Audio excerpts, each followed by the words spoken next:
पिताजी, अगर मैं बिना किसी दबाव के घर लौटने का वादा करूं तो क्या मैं बनारस घूमने जा सकता हूं? यात्रा के प्रति मेरे जुनून में पिताजी ने कभी बाधा नहीं डाली। उन्होंने मुझे एक छोटे से बालक के रूप में भी कई शहरों और तीर्थ स्थलों पर जाने की अनुमति दी। आमतौर पर मेरे एक या अधिक मित्र मेरे साथ होते थे। हम पिताजी द्वारा दिए गए प्रथम श्रेणी के पास पर आराम से यात्रा करते थे। रेलवे अधिकारी के रूप में उनका पद परिवार के खानाबदोशों के लिए पूरी तरह से संतोषजनक था। पिताजी ने वादा किया कि वे मेरे अनुरोध पर उचित विचार करेंगे। अगले दिन उन्होंने मुझे बुलाया और बरेली से बनारस आने जाने का पास, कुछ रुपए के नोट और 2 पत्र दिए। मुझे बनारस के एक मित्र केदारनाथ बाबू को एक व्यावसायिक मामला प्रस्तुत करना है।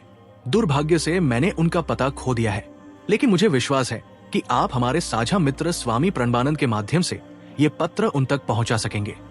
स्वामी, मेरे भाई शिष्य ने एक उच्च आध्यात्मिक पद प्राप्त किया है। उनकी संगति से आपको लाभ होगा। ये दूसरा नोट आपके परिचय का काम करेगा। पिता की आंखों में चमक थी जब उन्होंने कहा, ध्यान रहे, अब घर से कोई उड़ान नहीं। मैं अपने 12 वर्षों के उत्साह के साथ आगे बढ़ा। हालांकि समय ने कभी भी नए दृश्यों और अजीब चेहरों में मेरी खुशी को कम नहीं किया है। बनारस पहुंचकर मैं तुरंत स्वामी के निवास पर पहुंचा। सामने का दरवाजा खुला था। मैं दूसरी मंजिल पर एक लंबे हॉल जैसे कमरे में पहुंचा। एक मोटा आदमी केवल एक लंगोटी पहने हुए थोड़ा ऊंचे मंच पर कमल की मुद्रा में बैठा था। उसका सिर और बिना झुर्रियों वाला चेहरा साफ सुथरा था। उसके होठों पर एक दैवीय मुस्कान खेल रही थी। मेरे इस विचार को दूर करने के लिए कि मैंने दखल दिया है, उसने मुझे एक पुराने दोस्त के रूप में अभिवादन किया। बाबा आनंद, उनका स्वागत बच्चों जैसी आवाज में दिल से किया गया। मैंने घुटनों के बल बैठकर उनके पैर छुए। क्या आप स्वामी प्रणबानंद हैं? उन्होंने सिर हिलाया। क्या तुम भगवती के बेटे हो? मेरे पास पिता का पत्र जेब से निकालने का समय ही नहीं था कि उनके शब्द निकल गए। आश्चर्य में मैंने उन्हें परिचय पत्र थमा दिया, जो अब अनावश्यक लग रहा था। बेशक मैं तुम्हारे लिए केदारनाथ बाबू को खोज निकालूंगा। संत ने अपनी दिव्य दृष्टि से मुझे फिर से आश्चर्यचकित कर दिया। उन्होंने पत्र पर नजर डाली और मेरे माता पिता के बारे में कुछ स्नेहपूर्ण बातें कही। आप जानते हैं, मैं 2 पेंशन का आनंद ले रहा हूं।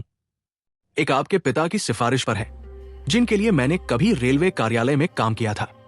दूसरी मेरे स्वर्गीय पिता की सिफारिश पर है, जिनके लिए मैंने जीवन में अपने सांसारिक कर्तव्यों को ईमानदारी से पूरा किया है। मुझे ये टिप्पणी बहुत अस्पष्ट लगी। सर, आपको स्वर्गीय पिता से किस तरह की पेंशन मिलती है? क्या वह आपकी गोद में पैसे डालते हैं? वो हंसा। मेरा मतलब है अथाह शांति की पेंशन, कई वर्षों के गहन ध्यान का पुरस्कार। अब मुझे कभी पैसे की लालसा नहीं होती। मेरी कुछ भौतिक जरूरतें पूरी हो जाती है।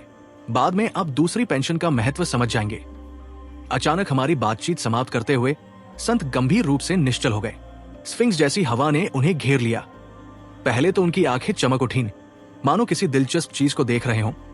फिर वे फीकी पड़ गई। मैं उनकी संक्षिप्त बातचीत से शर्मा गया। उन्होंने अभी तक मुझे नहीं बताया था कि मैं पिता के मित्र से कैसे मिल सकता हूं। थोड़ी बेचैनी से मैंने खाली कमरे में अपने चारों ओर देखा, हम दोनों को छोड़कर खाली। मेरी निष्क्रिय निगाहें प्लेटफॉर्म सीट के नीचे पड़े उनके लकड़ी के सैंडल पर टिकी थी। छोटे साहब, चिंता मत करो। जिस आदमी से तुम मिलना चाहती हो, वो आधे घंटे में तुम्हारे पास होगा। योगी मेरे मन की बात पढ़ रहा था, जो उस समय बहुत मुश्किल काम नहीं था। वो फिर से रहस्यमयी चुप्पी में डूब गया। मेरी घड़ी ने मुझे बताया कि 30 मिनट बीत चुके थे। स्वामी ने होश में आकर कहा, मुझे लगता है केदारनाथ बाबू दरवाजे के पास आ गए हैं। मैंने सीढ़ियों से किसी के ऊपर आने की आवाज सुनी। अचानक मेरे मन में एक अजीब सी उलझन पैदा हो गई। मेरे विचार उलझन में पड़ गए। ये कैसे संभव है कि पिता के मित्र को बिना किसी संदेशवाहक की मदद के स्थान पर बुलाया गया है? मेरे आने के बाद से स्वामी ने मुझसे ही बात की है। मैं अचानक कमरे से बाहर निकलकर सीढ़ियां उतरने लगा। आधे रास्ते में मेरी मुलाकात एक दुबले पतले, मध्यम कद के गोरे आदमी से हुई। वो जल्दी में लग रहा था।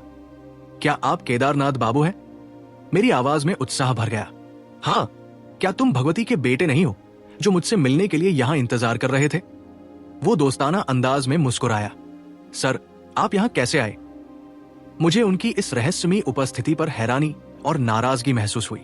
आज सब कुछ रहस्यमय है। 1 घंटे से भी कम समय पहले मैंने गंगा में स्नान किया था। तभी स्वामी प्रणबानंद मेरे पास आए। मुझे नहीं पता कि उन्हें कैसे पता चला कि मैं उस समय वहां था। भगवती का बेटा मेरे अपार्टमेंट में तुम्हारा इंतजार कर रहा है। उन्होंने कहा, क्या तुम मेरे साथ चलोगे? मैंने खुशी खुशी हामी भर दी। जब हम हाथ में हाथ डालकर आगे बढ़े तो लकड़ी के सैंडल पहने स्वामी अजीब तरह से मुझसे आगे निकल गए। हालांकि मैंने ये मजबूत चलने वाले जूते पहने थे। आपको मेरे घर पहुंचने में कितना समय लगेगा? प्रणबानंद जी अचानक रुके और मुझसे ये सवाल पूछा। लगभग आधा घंटा, मुझे अभी कुछ और काम करना है। उसने मेरी ओर एक रहस्यमयी नजर से देखा। मुझे तुम्हें छोड़कर जाना है। तुम मेरे घर पर मेरे साथ आ सकते हो, जहां भगवती का बेटा और मैं तुम्हारा इंतजार कर रहे होंगे। इससे पहले कि मैं कुछ कह पाती, वो तेजी से मेरे पास से निकल गया और भीड़ में गायब हो गया। मैं जितनी जल्दी हो सका उतनी तेजी से चलकर यहां आया। इस स्पष्टीकरण से मेरी हैरानी और बढ़ गई। मैंने पूछा कि वो स्वामी को कब से जानता है। हम पिछले साल कुछ बार मिले थे, लेकिन हाल ही में नहीं मिले। आज स्नान घाट पर उन्हें फिर से देखकर मुझे बहुत खुशी हुई। मुझे अपने कानों पर यकीन नहीं हो रहा। क्या मैं पागल हो रहा हूं? क्या तुम उसे किसी सपने में मिले थे या तुमने उसे सचमुच देखा था? उसका हाथ छुआ था और उसके पैरों की आवाज सुनी थी। मुझे नहीं पता कि तुम क्या कहना चाह रहे हो। वो गुस्से से लाल हो गया। मैं तुमसे झूठ नहीं बोल रहा हूं। क्या तुम नहीं समझ सकते कि स्वामी के जरिए ही मुझे पता चल सकता था कि तुम इस जगह मेरा इंतजार कर रहे थे? क्यों? वो आदमी, स्वामी प्रणबानंद, 1 घंटे पहले जब मैं पहली बार आया था, तब से एक पल के लिए भी मेरी नजरों से ओझल नहीं हुआ है। मैंने पूरी कहानी उगल दी। उनकी आंखें चौड़ी हो गई। क्या हम इस भौतिक युग में रह रहे हैं या हम सपना देख रहे हैं? मैंने अपने जीवन में ऐसा चमत्कार देखने की कभी उम्मीद नहीं की थी। मैंने सोचा था कि ये स्वामी बस एक साधारण आदमी है, और अब मैं देखता हूं कि वो एक अतिरिक्त शरीर को भौतिक रूप दे सकता है और उसके माध्यम से काम कर सकता है। हम दोनों एक साथ संत के कमरे में दाखिल हुए। देखो, ये वही चप्पल है जो उसने घाट पर पहनी थी। केदारनाथ बाबू फुसफुसाए। वो सिर्फ एक लंगोटी पहने हुए था, जैसा कि मैं उसे अभी देख रहा हूं। जैसे ही आगंतुक ने उनके सामने सिर झुकाया, संत ने मेरी ओर मुड़कर एक प्रश्नवाचक मुस्कान दी। तुम ये सब देखकर क्यों अचंभित हो रहे हो? वास्तविक योगियों से भौतिक जगत की सूक्ष्म एकता छिपी नहीं है। मैं तुरंत ही दूर कलकत्ता में अपने शिष्यों को देखता हूं और उनसे बातचीत करता हूं। वे भी इसी तरह स्थूल पदार्थ की हर बाधा को अपनी इच्छा से पार कर सकते हैं। संभवतः मेरे युवा हृदय में आध्यात्मिक उत्साह जगाने के प्रयास में ही स्वामी जी ने मुझे अपनी आकाशीय रेडियो और टेलीविजन की शक्तियों के बारे में बताया था। लेकिन उत्साह के बजाय मुझे केवल भय का अनुभव हुआ, चूंकि मुझे अपनी दिव्य खोज एक विशेष गुरु श्री युक्तेश्वर के माध्यम से करनी थी, जिनसे मैं अभी तक नहीं मिला था। इसलिए मुझे प्रणबानंद को अपना गुरु मानने की कोई इच्छा नहीं हुई। मैंने संदेह से उनकी ओर देखा, ये सोचते हुए कि क्या ये वही है या मेरे सामने उनके समकक्ष। गुरु ने आत्मा को जागृत करने वाली दृष्टि प्रदान करके तथा अपने गुरु के बारे में कुछ प्रेरणादायक शब्दों द्वारा मेरी बेचैनी को दूर करने का प्रयास किया। लाहिड़ी महाशय सबसे महान योगी थे जिन्हें मैंने जाना। वे देह के रूप में स्वयं ईश्वर थे। मैंने सोचा कि यदि एक शिष्य अपनी इच्छा से एक अतिरिक्त शारीरिक रूप धारण कर सकता है, तो उसके गुरु को कौन से चमत्कार करने से रोका जा सकता है? मैं आपको बताता हूं कि गुरु की मदद कितनी अमूल्य है। मैं हर रात 8 घंटे एक अन्य शिष्य के साथ ध्यान करता था। हमें दिन में रेलवे कार्यालय में काम करना पड़ता था। अपने लिपिकीय कर्तव्यों को पूरा करने में कठिनाई महसूस करते हुए मैंने अपना पूरा समय भगवान को समर्पित करने की इच्छा की। 8 साल तक मैंने दृढ़ता से काम किया, आधी रात तक ध्यान किया। मुझे अद्भुत परिणाम मिले। जबरदस्त आध्यात्मिक अनुभूतियों ने मेरे मन को प्रकाशित किया। लेकिन मेरे और अनंत के बीच हमेशा एक छोटा सा पर्दा बना रहा। अलौकिक ईमानदारी के साथ भी मैंने पाया कि अंतिम अटल मिलन मुझे नहीं मिला। एक शाम मैं लाहिड़ी महाशय से मिलने गया और उनसे दिव्य हस्तक्षेप के लिए विनती की। पूरी रात मेरी विनती जारी रही। देवी गुरु, मेरी आध्यात्मिक पीड़ा ऐसी है कि मैं अब उस महान प्रियतम से आमने सामने मिले बिना अपना जीवन नहीं जी सकता। मैं क्या कर सकता हूँ? तुम्हें और अधिक गहराई से ध्यान करना चाहिए। मैं आपसे प्रार्थना कर रहा हूँ, हे ईश्वर मेरे स्वामी, मैं आपको अपने सामने भौतिक शरीर में साकार रूप में देख रहा हूँ। मुझे आशीर्वाद दे कि मैं आपको आपके अनंत रूप में देख सकूं। लाहिड़ी महाशय ने सौम्य भाव से अपना हाथ आगे बढ़ाया। अब तुम जाकर ध्यान कर सकते हो। मैंने ब्रह्मा से तुम्हारे लिए प्रार्थना की है। मैं बहुत उत्साहित होकर अपने घर लौट आया। उस रात ध्यान में मेरे जीवन का ज्वलंत लक्ष्य प्राप्त हुआ। अब मैं निरंतर आध्यात्मिक पेंशन का आनंद लेता हूं। उस दिन से कभी भी आनंदित सृष्टिकर्ता किसी भी भ्रम के पर्दे के पीछे मेरी आंखों से छिपा नहीं रहा। प्रणबानंद का चेहरा दिव्य प्रकाश से भर गया। मेरे हृदय में एक अलग दुनिया की शांति छा गई। सारा भय भाग गया। संत ने आगे भी विश्वास जताया। कुछ महीने बाद मैं लाहिड़ी महाशय के पास वापस आया और उन्हें असीम उपहार देने के लिए धन्यवाद देने की कोशिश की। फिर मैंने एक और बात बताई, दिव्य गुरु, मैं अब कार्यालय में काम नहीं कर सकता, कृपया मुझे मुक्त कर दीजिए।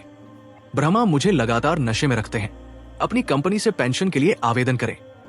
मैं अपनी सेवा के इतने आरंभ में क्या कारण बताऊं? जो महसूस करो कहो। अगले दिन मैंने अपना आवेदन दिया। डॉक्टर ने समय से पहले आवेदन करने का कारण पूछा। काम पर मुझे अपनी रीढ़ की हड्डी में एक तीव्र सनसनी महसूस होती है। ये मेरे पूरे शरीर में व्याप्त हो गया है और मुझे मेरे कर्तव्यों के निर्वहन के अयोग्य बना दिया है। बिना किसी और सवाल के चिकित्सक ने मुझे पेंशन के लिए अत्यधिक अनुशंसा की, जो मुझे जल्द ही मिल गई। मैं जानता हूं कि लाहिड़ी महाशय की दिव्य इच्छा ने डॉक्टर और आपके पिता सहित रेल अधिकारियों के माध्यम से काम किया। स्वचालित रूप से उन्होंने महान गुरु के आध्यात्मिक निर्देश का पालन किया और मुझे प्रियतम के साथ अखंड संवाद के जीवन के लिए मुक्त कर दिया। इस असाधारण रहस्योद्घाटन के बाद स्वामी प्रणबानंद ने एक लंबी मौन साधना की। जब मैं उनसे विदा ले रहा था तो मैंने श्रद्धापूर्वक उनके पैर छूकर मुझे आशीर्वाद दिया। तुम्हारा जीवन त्याग और योग के मार्ग पर चलने वाला है। मैं बाद में तुम्हारे पिता के साथ फिर से तुमसे मिलूंगा। वर्षों के बीतने के साथ ये दोनों भविष्यवाणियां पूरी हुई। केदारनाथ बाबू घने अंधेरे में मेरे साथ चल रहे थे। मैंने पिताजी का पत्र उन्हें दिया, जिसे मेरे साथी ने स्ट्रीट लैंप की रोशनी में पढ़ा। तुम्हारे पिता का सुझाव है कि मैं उनकी रेल रोड कंपनी के कलकत्ता कार्यालय में कोई पद ग्रहण कर लूं। स्वामी प्रणबानंद को मिलने वाली पेंशन में से कम एक पेंशन की उम्मीद करना कितना सुखद है, लेकिन ये असंभव है। मैं बनारस नहीं छोड़ सकता। अफसोस, 2 शरीर अभी मेरे लिए नहीं है।